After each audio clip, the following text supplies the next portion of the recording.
Warahmatullahi wabarakatuh. Perkenalkan, nama saya Jempa Aulia dengan NIM 220590500128. Nah, di sini saya sebagai presentator pertama dari kelompok 3 akan memaparkan materi presentasi yang berjudul tentang pengembangan pegawai negeri sipil.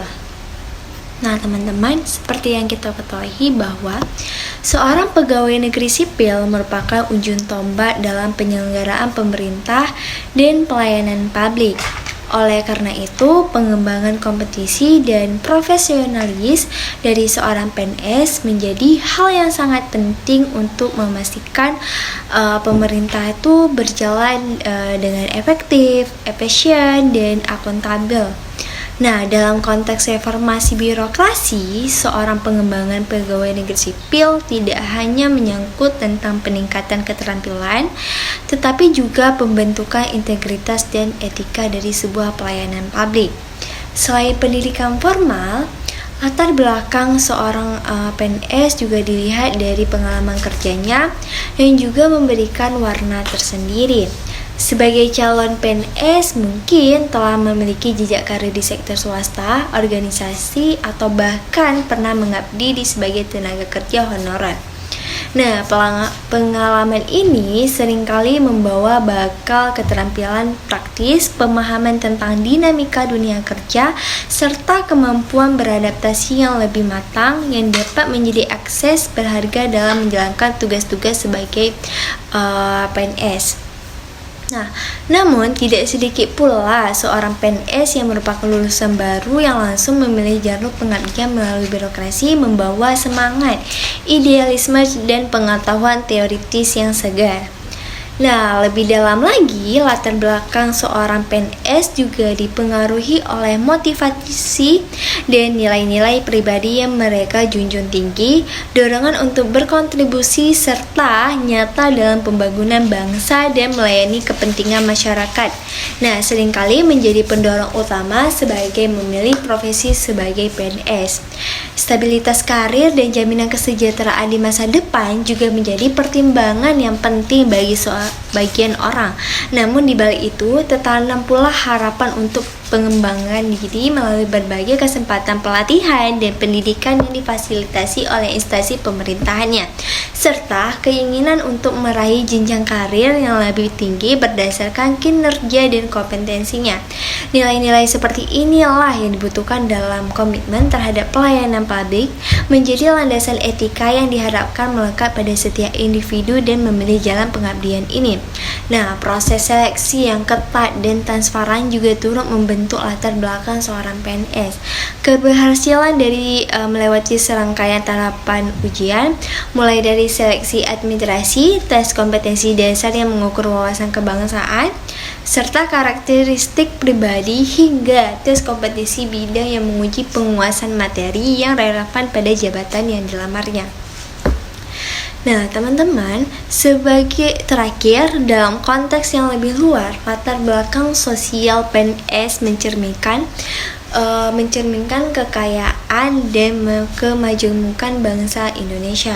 Meskipun proses seleksi berfokus pada meritokrasi dan kompetensi, secara keseluruhan PNS diisi oleh individu yang berasal dari berbagai suku, agama, ras, dan lapisan sosial ekonomi yang berbeda, yang diharapkan dapat membawa perspektif yang inklusif dan pemahaman yang lebih mendalam tentang kebutuhan masyarakat yang dilayaninya. Dengan demikian, latar belakang seorang PNS adalah kombinasi unik dari pendidikan, pengalaman, motivasi, nilai-nilai, serta keberhasilan dalam menaklukkan proses seleksi yang secara kolektif dan membentuk model instansi yang efisien bagi penyelenggara pemerintah dan pelayanan publik yang efektif dan akuntabel. Nah, teman-teman, di sini saya telah menjelaskan tentang latar belakang PNS. Selanjutnya kita memberikan kesempatan untuk presentator kedua yang akan menjelaskan tentang bab 1. Baik, sebelumnya saya ingin mengucapkan terima kasih terlebih dahulu kepada moderator yang telah memberikan kesempatan kepada saya untuk dapat memaparkan atau menjelaskan poin materi saya pada hari ini. Yang dimana pada hari ini saya akan membahas 2 poin dalam presentasi. Yang pertama itu tentang pengertian dari pegawai negeri sipil, yang kedua tujuan pengembangan pegawai negeri sipil. Sebelumnya izinkan saya memperkenalkan diri terlebih dahulu, yang dimana saya bernama Mulia Risna, saya sebagai presentator kedua dalam kelompok ketiga. Baik, langsung saja kepada pembahasan materinya. Yang pertama itu pengertian pegawai negeri sipil atau PNS. Nah, tentunya tuh kita sudah sangat sering mendengar ya, PNS itu pasti dalam pikiran kita, PNS itu berarti bekerja di sebuah instansi, di sebuah kantor, di sebuah perusahaan, memakai seragam, di tempat yang ruangannya itu ber-AC. Terus juga pastinya nanti kalau kita sudah lulus kuliah, kita ditanya cita-citanya mau jadi apa, pasti kebanyakan orang itu pasti menjawab pengen jadi PNS kayak gitu, biar gajinya juga lebih gede kayak gitu kan istilahnya. Nah, di sini Mulia akan menjelaskan tentang pengertian dari si PNS itu apa gitu kan. Menurut Kamus Besar Bahasa Indonesia atau KBBI, pegawai sendiri itu berarti orang yang bekerja, sedangkan negeri itu berarti pemerintahan. Jadi jika digabungkan, pegawai negeri sipil itu adalah orang yang bekerja dalam sebuah pemerintahan yang diberikan tugas kedinasan kepadanya untuk dapat dijalankan secara efektif. Nah, itu menurut KBBI. Kemudian secara luasnya, PNS itu adalah unsur aparatur negara yang dimana mereka itu diberikan tanggung jawab untuk dapat bekerja semaksimal mungkin dalam memberikan pelayanan sebaik mungkin kepada masyarakat dalam sebuah pemerintahan atau dalam sebuah negara, yang dimana mereka harus dapat memberikan pelayanan sebaik mungkin kepada masyarakat yang memang membutuhkan pelayanan mereka. Itu berarti mereka harus bekerja secara profesional kan, mereka harus mengutamakan kepentingan umum, yaitu kepentingan masyarakat, dan harus mengesampingkan kepentingan pribadi mereka. Jadi dalam bekerja, walaupun mereka kan pegawai itu juga manusia ya, tentunya mereka punya masalah gitu, tapi dalam bekerja mereka harus profesional, mereka harus bisa melupakan masalah yang ada di rumah, ada di luar kantor gitu, harus mereka lupakan dulu, mereka harus memberikan pelayanan dulu, karena itu memang sudah tanggung jawab mereka sebagai seorang PNS. Nah, contohnya itu aja di dalam instansi, yaitu dalam bank gitu kan, yang dimana pegawainya itu memberikan pelayanan yang sangat ramah kepada nasabahnya, memberikan memberikan atau bersikap sopan santun, mereka memberikan salam terlebih dahulu baru menanyakan apa yang memang dibutuhkan oleh si nasabah itu. Nah, itu salah satu contoh ya dari pegawai di dalam sebuah instansi, ramah, tamah, dan sopan kepada masyarakat. Nah, itu berarti dapat diartikan bahwasanya pegawai itu memang di bawah pimpinan di dalam sebuah perusahaan yang mereka harus bekerja secara efektif dan semaksimal mungkin mereka bekerja untuk dapat memberikan pelayanan yang terbaik untuk masyarakat tentunya. Nah, tolak ukur dalam aturan pegawai negeri sipil ini yaitu berarti menaati peraturannya dan juga menghindari larangannya, yaitu pegawai harus menaati peraturan-peraturan dalam bekerja dan juga menghindari atau tidak melakukan hal-hal yang di luar kewajiban mereka atau di luar peraturan mereka. Ini mana ini juga tercantum di dalam Undang-Undang Nomor 53 tahun 2010 tentang disiplin kepegawaian. Nah, disiplin yang baik maka akan mencerminkan atau akan mencerminkan kinerja yang optimal dari si pegawainya ini. Mereka bekerja secara optimal dan juga dengan baik, dan sudah semestinya dari si instansinya ini bisa menanamkan nih sikap disiplin di pegawai-pegawainya ini agar mereka dalam bekerja itu lebih terorganize juga gitu kan. Mereka disiplin dan bekerja dan juga kinerja mereka akan lebih baik lagi. Nah, kemudian poin yang kedua itu tentang tujuan pengembangan pegawai negeri sipil atau PNS. Nah, menurut Majid dan Hamid, pengembangan sendiri itu adalah suatu upaya atau tindakan yang dilakukan untuk dapat meningkatkan kemampuan dari si pegawainya ini, baik kemampuan teknisnya, kemampuan skillnya ditingkatkan lagi, teoritisnya, ataupun moralnya ditingkatkan lagi. Nah, peningkatan kemampuan ini dapat dilakukan melalui pelatihan dan juga pendidikan yang memang diberikan oleh si instansinya ini kepada pegawai. Nah, pengembangan ini tuh memang sangat dibutuhkan ya di dalam sebuah instansi, yang dimana pengembangan ini itu dilakukan untuk dapat meningkatkan skill dan juga keterampilan daripada si pegawai dalam sebuah perusahaan. Kemudian pengembangan pegawainya ini itu dilakukan untuk memperoleh pegawai-pegawai yang memang berprestasi dan juga pegawai yang lebih fleksibel dalam bekerja. Dengan melakukan pengembangan ini tentunya akan meningkatkan produktivitas para karyawan ini dalam bekerja, dan mereka akan bekerja lebih baik lagi. Nah, kompetensi di dalam pengembangan pegawainya ini itu tercantum di dalam Undang-Undang nomor 5 tahun 2014 pasal 69 ayat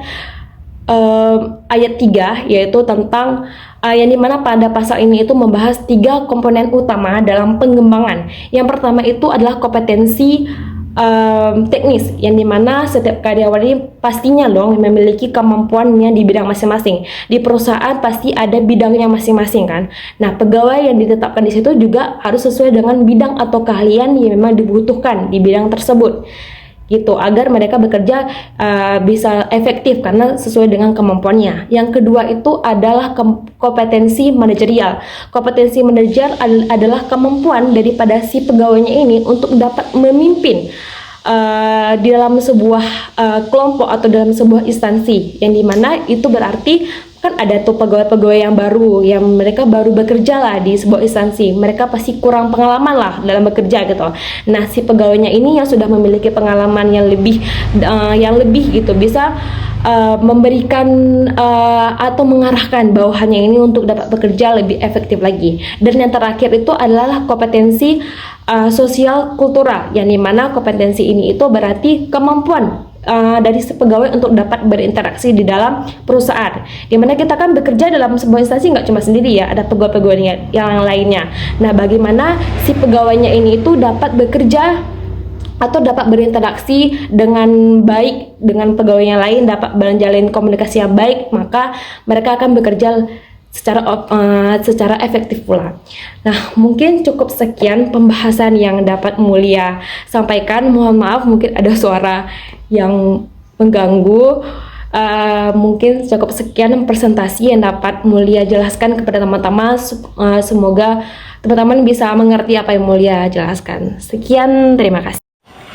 Baik, terima kasih kepada moderator yang telah mempersilahkan saya. Perkenalkan, nama saya Reginalda Sukma dengan NIM 22059050101125. Baik, di sini saya akan menjelaskan tentang bentuk pengembangan PNS, yang dimana yang pertama itu ada pendidikan dan pelatihan atau biasa disebut dengan diklat. Yang dimana diklat ini merupakan diklat yang pertama itu ada diklat prajabatan, yang dimana program pelatihan dasar bagi CPNS yang bertujuan untuk membekali peserta dengan nilai-nilai dasar ASN, pengetahuan tentang sistem administrasi negara, dan kemampuan teknik dasar sebelum diangkat menjadi seorang PNS. Selanjutnya ada program ini wajib diikuti dan menjadi syarat pengangkatan menjadi seorang PNS.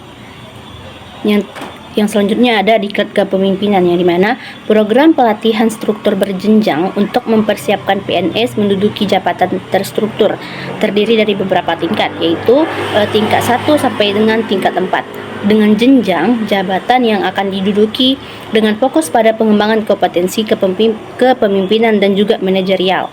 Yang kedua itu ada pengembangan kompetensi ataupun seminar workshop. Kegiatan pengembangan kompetensi melalui penyampaian materi dan juga diskusi oleh para ahli ataupun praktisi tentang topik-topik tertentu. Misalnya pada format ini memungkinkan PNS memperoleh pengetahuan terkini dalam waktu singkat. Kursus dan pelatihan jangka pendek. program pembelajaran intensif berdurasi singkat untuk mengembangkan keterampilan spesifik seperti kursus bahasa asing, komunikasi publik, dan juga keterampilan digital. Yang ketiga itu ada pengembangan karir, yang dimana promosi jabatan, penempatan pegawai pada jabatan yang lebih tinggi berdasarkan prestasi kerja dan juga kompetensi merupakan bentuk penghargaan sekaligus pengembangan bagi PNS yang berkinerja baik. Mutasi dan rotasi, yaitu pemindahan PNS antar posisi atau antar unit kerja wilayah disebut dengan mutasi untuk memperluas pengalaman, mencegah kejenuhan dan juga mengoptimalkan penempatan sesuai kompetensinya masing-masing. Penugasan khusus juga merupakan pemberian tugas baik di luar tugas rutin seperti tim proyek, gugus tugas, dan juga misi khusus untuk mengembangkan kemampuan menangani tantangan baru dan membangun jaringan pintas sektor. Pola karir dan terbuka ataupun tertutup merupakan sistem pengembangan karir yang memungkinkan PNS berkompetisi untuk jabatan tertentu baik secara internal ataupun tertutup maupun dengan kandidat dari luar instansi ataupun terbuka, mendorong kompetensi sehat dan meritokrasi. Yang keempat itu ada pengembangan akademik, tugas belajar. Pemberian kesempatan kepada PNS untuk melanjutkan pendidikan formal, baik jenjang yang lebih tinggi, seperti S1, S2, dan S3, dengan dispensasi tidak bekerja selama studi. Biasanya disertai beasiswa dan ikatan dinas, beasiswa pendidikan lanjutan, pemberian bantuan biaya bagi PNS untuk melanjutkan studinya, baik di dalam maupun di luar negeri, dalam rangka peningkatan kompetensi dan kualifikasi akademik. Izin pembelajaran, pemberian izin kepada PNS untuk mengikuti pendidikan formal tanpa meninggalkan tugas pokoknya ataupun sambil bekerja, biasanya untuk program kuliah di luar jam kerja ataupun di akhir pekan. Yang nomor 5 ada pengembangan berbasis teknologi ataupun e-learning dan pembelajaran jarak jauh. Sistem pembelajaran digital yang memungkinkan PNS mengakses materi, pendidikan, dan juga pelatihan secara fleksibel tanpa batas waktu dan juga tempat. Mendukung konsep pembelajaran sepanjang hayat, pemanfaatan sistem informasi manajemen seperti kepegawaian, penggunaan platform digital untuk mengelola data kepegawaian, memantau dan serta kinerja, dan merencanakan pengembangan karir secara sistematis dan juga terintegrasi. Manajemen sistem, yaitu sistem pengolahan pengetahuan yang memungkinkan dokumentasi, berbagi, dan juga pemanfaatan pengetahuan dan pengalaman di antara PNS lainnya dalam organisasi untuk mencegah hilangnya pengetahuan institusional. Baik, terima kasih. Saya kembalikan kepada moderator. Baik, di sini saya Dewi Savita. Nah, di mana saya akan menjelaskan tentang strategi pengembangan PNS. Nah, strategi pengembangan PNS itu ada 3, yaitu yang pertama ada pengembangan berbasis teknologi.